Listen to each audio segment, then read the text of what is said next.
ข้างไรนี่คือการไปผจญภัยของซีเรียสุดยอดโอ้ยทุกโคตรเลยจักทางอยู่ข้างใดหรอมันนี่โอ้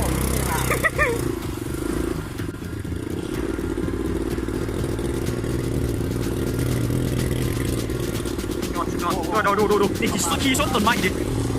โอ้เลยน่าเก่งอยู่แล้วรถเอายอดเฮ้ยมันจนไทยเป็นทีมาก่อนว้าวโธ่ป้าวะเอาตอนนี้เขากำลังถอยหลังเนาะเอาทำกันถอยหลังก่อนโอ้ยเอาใส่มุมทางหลังไปหนาแล้วโอเคค่อยไปเลยอะไรหยอดไปเลย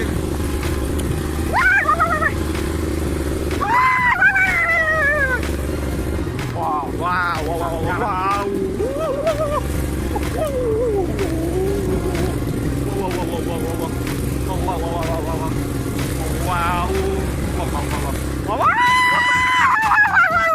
เกียร์ถอยเนาะเอาใส่เกียร์ถอยก่อนตอนนี้เขา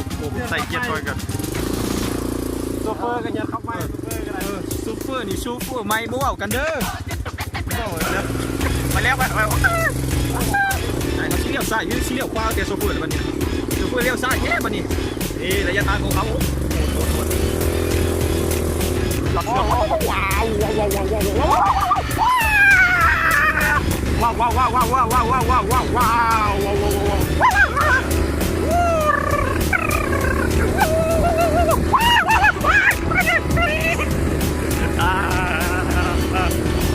ใส่ผมมาอยู่ที่10 กิโลต่อชั่วโมงเนาะโอ้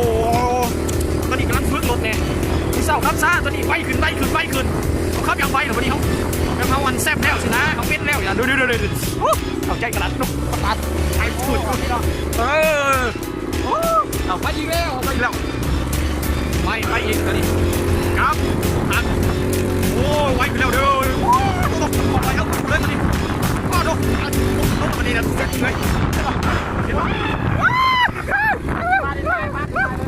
เชียวน้ำมดมั้งนะน้ำมด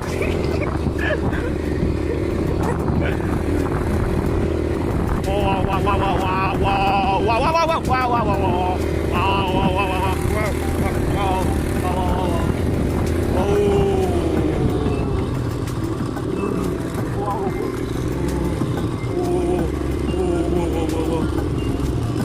ว้ย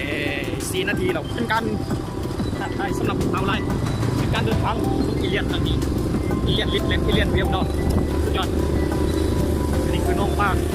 หรือว่าน้องแข่กันกับโมโหเนาะ